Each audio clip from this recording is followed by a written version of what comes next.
વડોદરાના પાદરામાં સ્થાનિક સ્વરાજ્યની ચૂંટણી વચ્ચે મોટો રાજકીય ગોટાળો સામે આવ્યો છે। આમ આદમી પાર્ટીએ જિલ્લા પંચાયતની વડુ બેઠક પર ભાજપના કાર્યકર કાંતાબેન પઢિયારને ટિકિટ આપી દેતા વિવાદ સર્જાયો છે।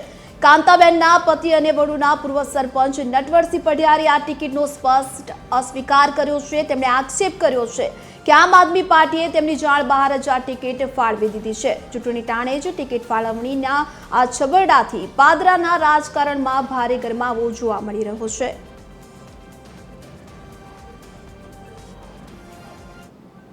હું ભારતીય જનતા પાર્ટીના વિચારસરણીવાળો માણસ છું, પણ આમ આદમી પાર્ટીએ અમારી જાન બહાર અમારી ટિકિટ ફાળવણી કરી છે।